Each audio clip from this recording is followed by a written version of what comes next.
The Adventures of Sam Spade, Detective. Brought to you by Wild Root Cream Oil Hair Tonic, the non-alcoholic hair tonic that contains lanolin. Wild Root Cream Oil. Again and again, the choice of men who put good grooming first. Sam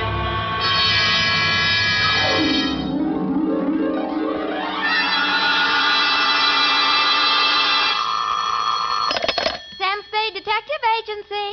This is Sam, Blackleg Spade, the third most dangerous gambler on the Barbary Coast. Oh, Sam, not horses again. Horses, women, and the gaming tables, Effie, the versions of the elite. Well, divert yourself with this, Sam. The phone company has sent the pink notice. Uh-huh. Pay it no mind, sweetheart. We are healed. We have hit the cashier's cage, annexed the pot, broken the bank, and we're standing on velvet. Sam, are you sober? Definitely velvet. Warm, too. Sam, from where are you calling from? You're wrong, Effie. It's a drugstore. Stay where you are. I'll be right down to deal out my report on the hot 100 grand caper.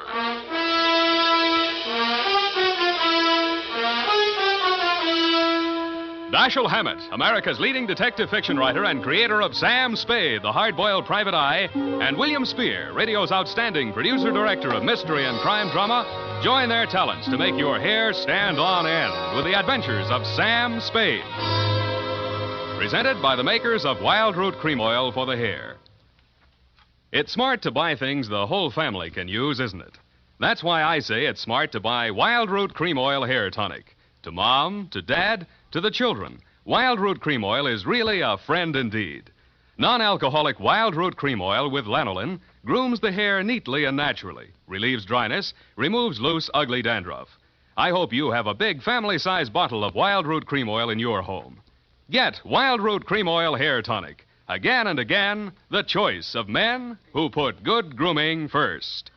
And now, with Howard Duff starring as Spade, Wild Root brings to the air the greatest private detective of them all in the Adventures of Sam Spade.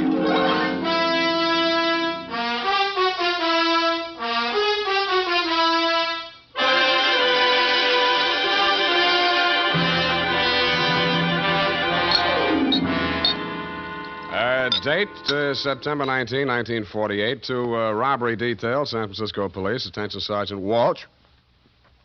From Samuel Spade, license number 137596. Dear Joe, here's the rundown on that hot 100 grand.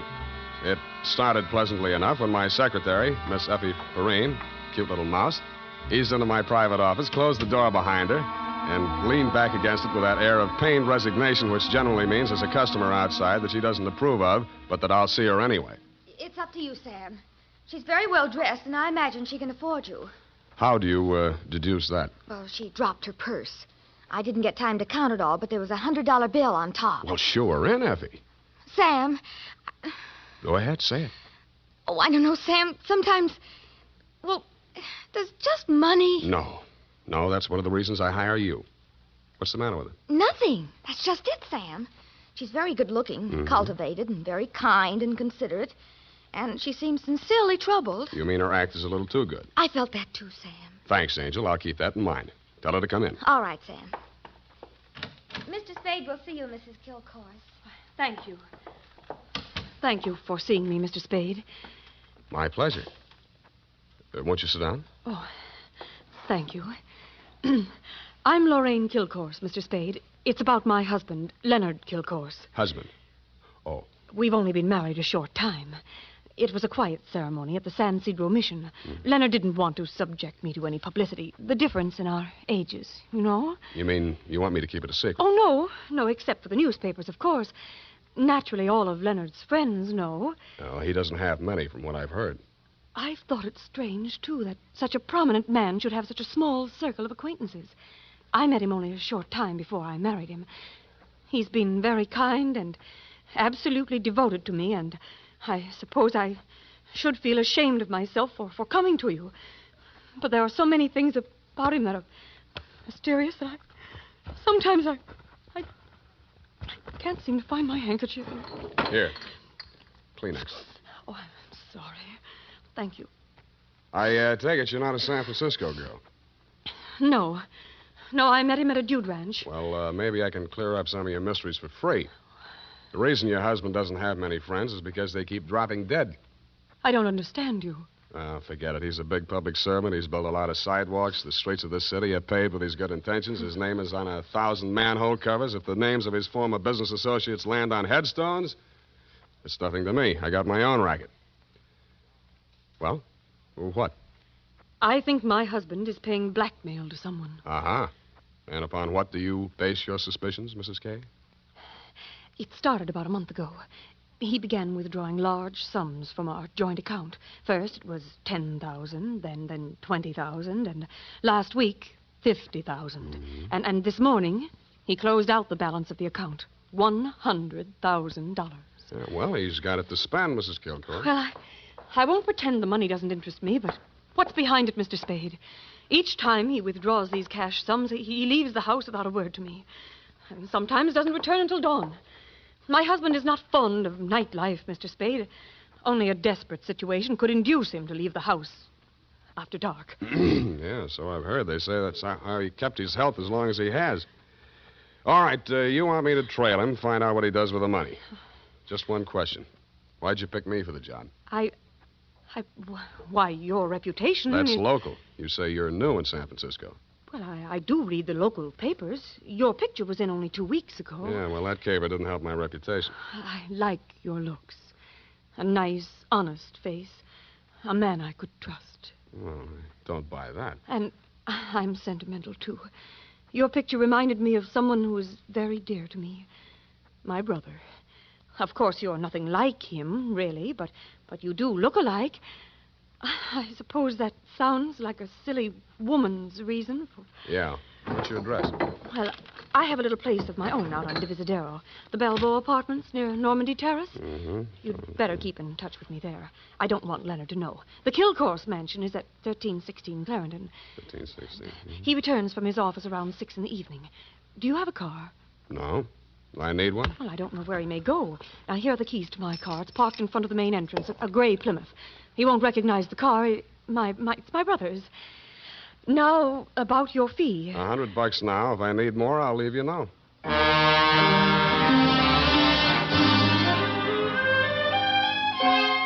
I had an uneasy feeling I would need more. The last detective that tried to follow Leonard Kilcourse had hospital insurance. I don't. But I'm a gambler at heart, so I parked Lurene's Plymouth across the street from the Kilcourse mansion and waited. At 9 p.m., Mr. Kilcourse, much too old for her, came out the front door and flagged down a taxi. I made an illegal U-turn and followed.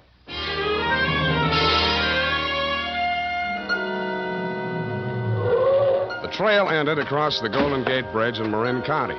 It was a country club-type building on top of a hill overlooking the bay. It did business under the name of Ernie Nogales' Racket Club. The racket had nothing to do with tennis. It came from two sources. The moans and groans of the customers losing money at the roulette wheels and crap tables, and the glad hand the management threw at my quarry as I followed him in. Well, Mr. Kilcourse, surprised to see you. Since when you go out after dark? Well, I thought a little nightlife might agree with me, Nogales. Oh, that sounds like you, Mr. Kilcourse. I didn't know you better. I think you was afraid to go out night. Well, now, I was thinking of buying this place to retire to. But I figured it'd be cheaper to win it at your roulette table. What's your limit here? 10,000, but for you, wide open, the sky. A hot $100,000 for a starter? Well, any time they catch you with hot money, Mr. Kilcourse. Come over to the cashier. I sell you the chips myself. I didn't have to bother making myself inconspicuous. Everybody in the joint stopped playing to watch Kilcourse while he shoved his $100,000 roll through the cashier's window and scooped up 4 stacks of $1,000 chips. Make your bets, please. All right, you. Spin that wheel. Huh? How much you got there? $25,000. Any objections? Is that okay, Mr. Nogales? Spin it, Joe. I'm covering through the table personally. Okay, sir. Around and round the little ball goes. 15 pays 15 and the red. Maybe next time, Mr. Kilcourse. Why don't you double up, play the red and the black? It's safer. I'll stay with the numbers. 50,000 on 15. There. Spin it. It's okay, Joe. I'm still covering. Well, it's your money, Mr. Nogales.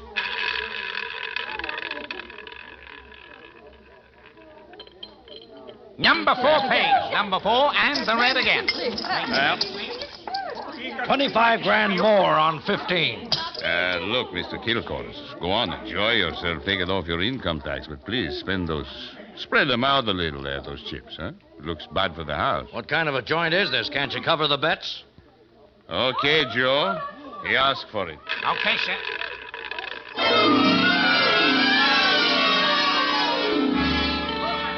I didn't wait to see where the little ball went on the last spin of the wheel.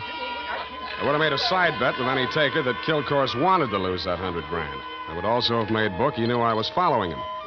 As I left the table and walked out of the club, I braced myself for what usually comes next.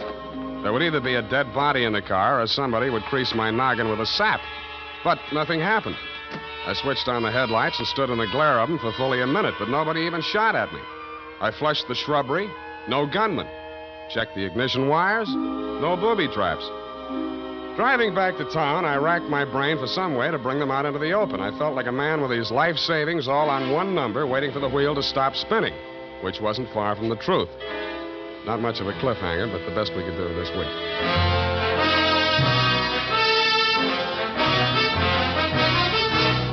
The makers of Wild Root Cream Oil are presenting the weekly Sunday adventure of Dashiell Hammett's famous private detective, Sam Spade.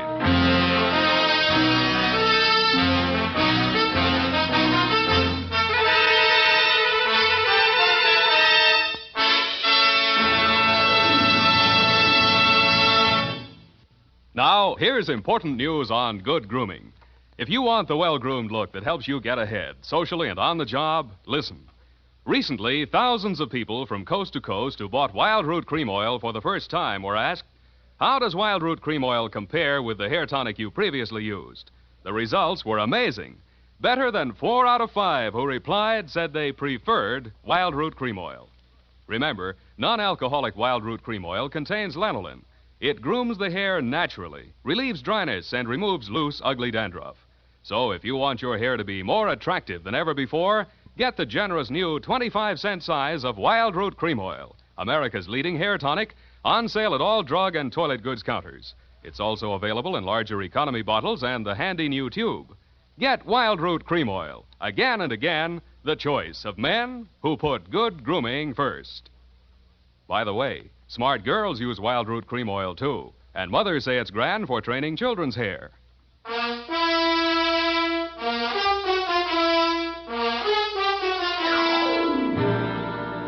And now, back to the hot 100 grand caper. Tonight's adventure with Sam Spade.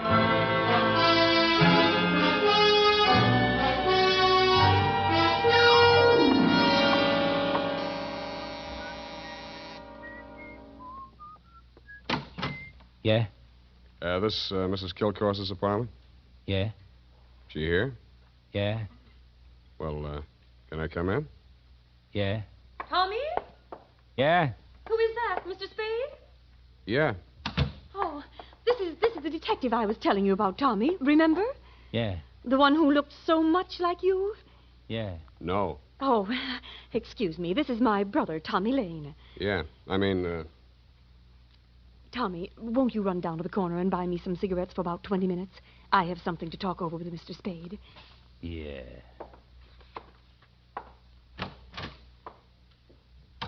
Nice boy, your brother. Small vocabulary, but big feet. Well, he's shy. Now, what did you find out about my husband, Mr. Spade?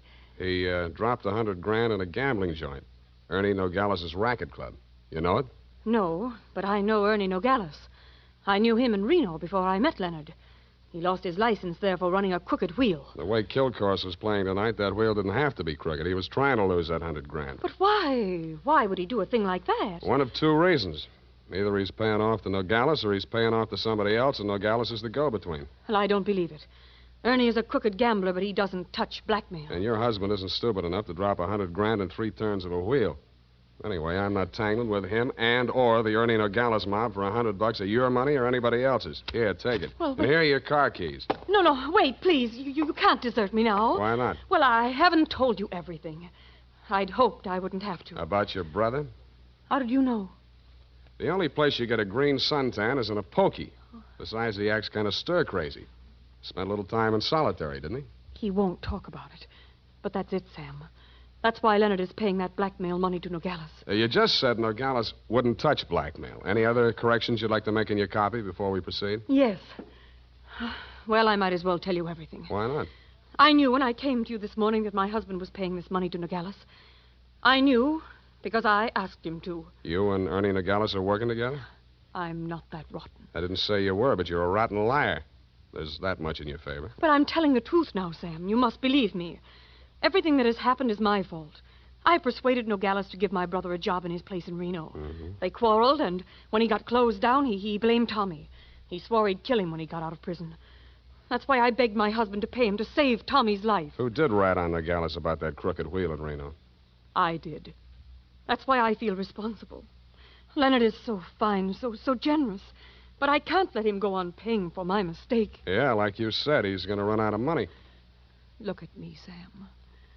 Do I look like the kind of a woman to whom money means everything in the world? No, but you're looking at me, not at Kilcourse.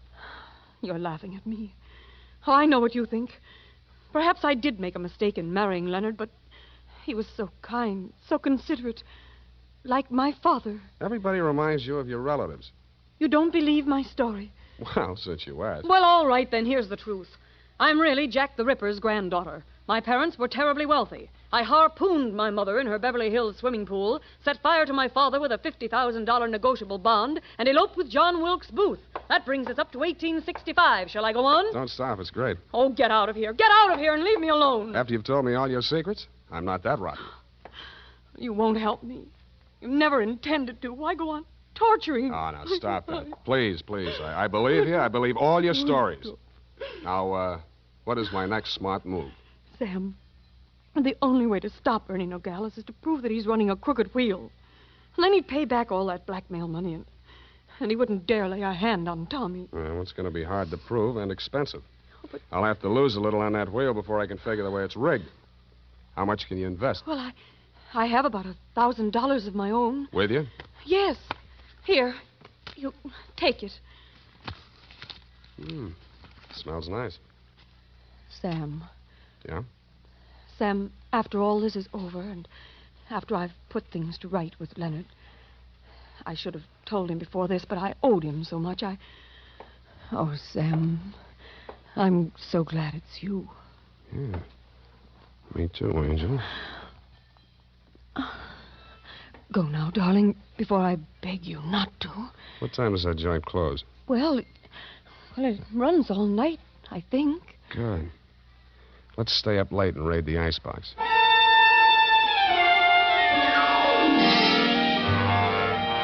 Around 2 in the a.m., when I low-geared the Plymouth up the long, steep driveway to Ernie Nogales' racket club, backed into the parking space nearest the road with the car headed downhill for a quick getaway just in case, and I went in. The joint was still going full blast. I bought $500 worth of chips, swaggered over to the table where Kilcourse had dropped his $100,000, and nonchalantly flipped the blue chip onto the red. Appalachia bets, ladies and gentlemen. Make your game. Okay, that's all. Around and round the little ball goes. I didn't look to see where the little ball went. Most of the money was on red, so it was bound to turn up black. A red pays. What? Number 15. Place your bets, please. Make your game, ladies and gentlemen. Around and round it goes. The chips were spread around more the next turn, so I stacked 100 at the bottom of the 1 to 34 column. With a crooked wheel, my 100 made it the best bet to lose. And 19, and the red wins again. Hey! I plunked 500 down on number 5 and raked in 17,500. I left my original bet on the table. When the little ball fell into the pocket, I was $35,000 to the good from my point of view, but not from my clients. I doubled my bet and looked apprehensively around. There were no surly characters edging up behind me. In fact, the only surly character in sight was Ernie Nogales, and he looked happy. That didn't make much sense. When my bankroll got to $105,000, I played a hunch. I threw $5,000 of it back on the table and lost it. That made a kind of sense. I cashed in the rest of my chips and squeezed the $100,000 U.S. currency into my inside pocket. If anybody aimed for my heart, it was thick enough to stop the slug, which was some comfort. But what I saw when I walked out to the parking lot was no comfort at all. I'd gotten just a glimpse of it through some trees. The sedan backed into a driveway halfway down the hill. It was blacked out except for 5 glowing cigar ends that showed through the windows. I could think of only one reason for 5 cigar smokers to be parked in that particular spot at that particular moment. The Plymouth was where I had parked it, pointing straight down the hill. I slammed the door but didn't get in. Then I listened. The car down the hill was getting ready, too. I cracked the door of the Plymouth wide enough to get my arm inside and pressed the starter with the heel of my hand. I switched on the lights, pushed the clutch with my left hand, used my right to shift it into low. Then I pulled the hand throttle out all the way and let it go.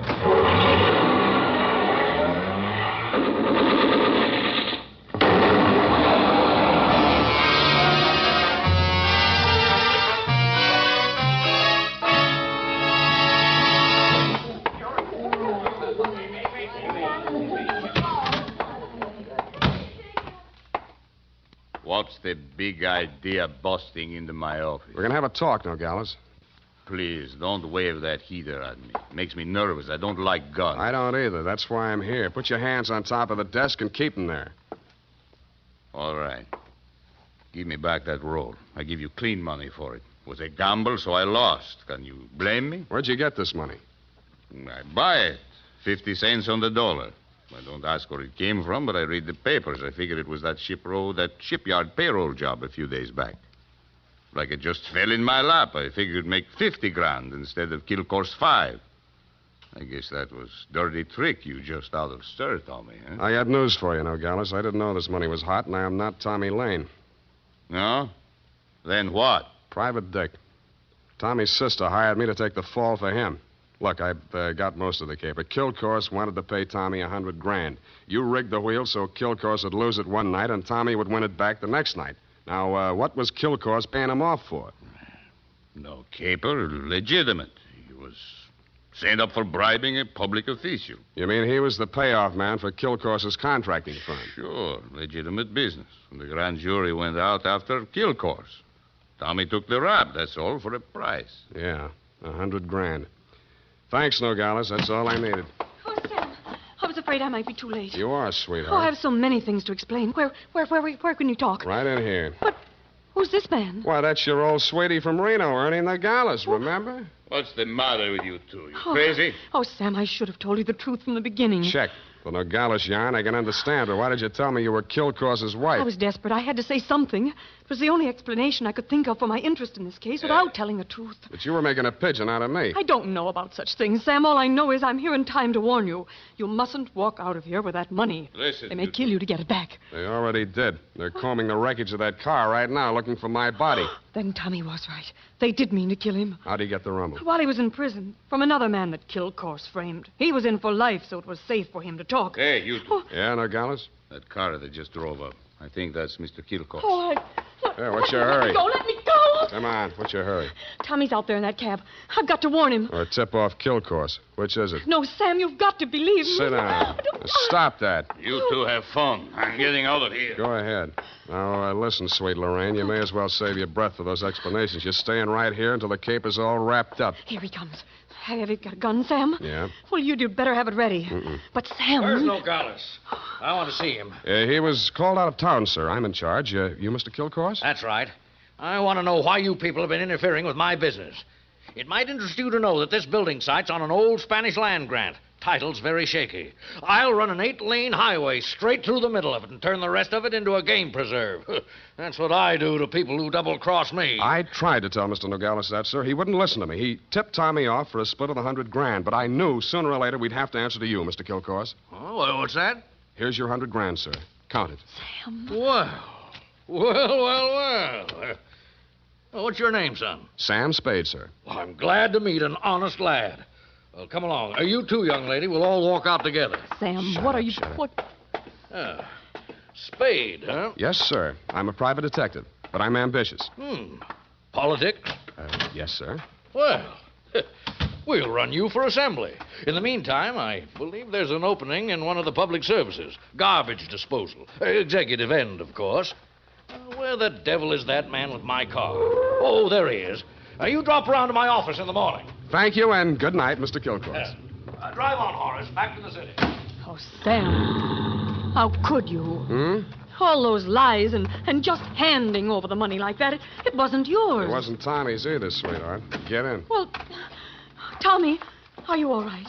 Yeah. Drive us across the bridge, Tommy, will you? Yeah. Tommy, Yeah? Tommy, I'm afraid we'll have to do without the money. Yeah? Sam gave it to Mr. Kilcourse. Yeah? Now, don't get excited, Tommy. I'm sure Sam had a reason. Didn't you, Sam? Yeah. I mean, that was marked money from a payroll job. Oh, then it won't do him any good. It'll send him up for a good long stretch if the eyewitness story that goes along with it is good enough. And you're just the girl to tell it, sweetheart. Am I right, Tommy? Yeah.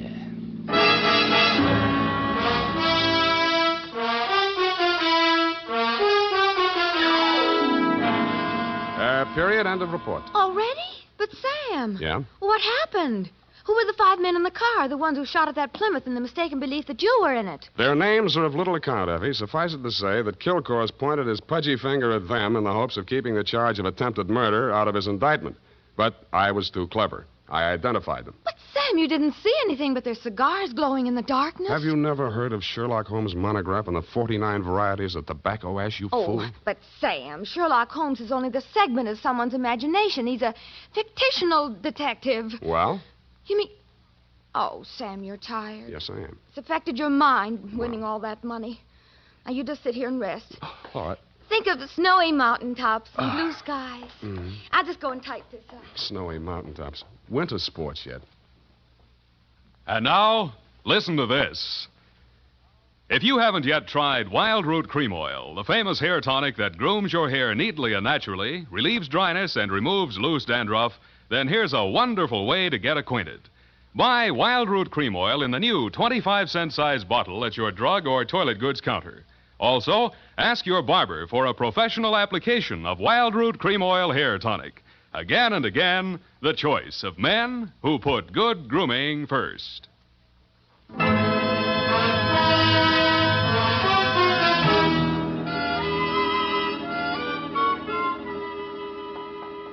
here it is, Sam. And not that it made any difference, but how did you guess that she wasn't Mrs. Kilcourse? Simple. Kilcourse didn't recognize her. But, Sam, that was after you denounced her. I did no such thing. From the report, Sam, in black and white. Quote, why did you tell me you were Kilcourse's wife? Unquote. At that point, you assumed that she was not Mrs. Leonard Kilcourse. I did not. I merely wondered why she had told me. Well, with all the lies she told, you might have assumed anything she said was totally devoid of truth. And I did, sweetheart. I did. Oh, well, that's a relief. I was afraid for a while she'd taken you in. What's that got to do with the truth?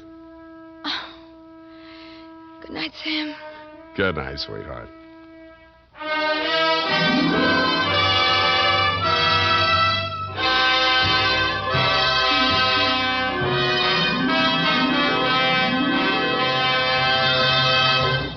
The Adventures of Sam Spade, Dashiell Hammett's famous private detective, are produced and directed by William Spier. Sam Spade is played by Howard Duff. Lurene Tuttle is Effie. Sadie Thompson appeared as Lorraine Kilcourse. The Adventures of Sam Spade are written for radio by Bob Tallman and Gil Dowd. Musical direction by Lud Gluskin. Score composed by Renee Garrigang. Join us again next Sunday when author Dashiell Hammett and producer William Spier join forces for another adventure with Sam Spade. Brought to you by Wild Root Cream Oil. Again and again, the choice of men who put good grooming first. This is Dick Joy reminding you to... Get Wild Root Cream Oil, Charlie. It keeps your hair in trim.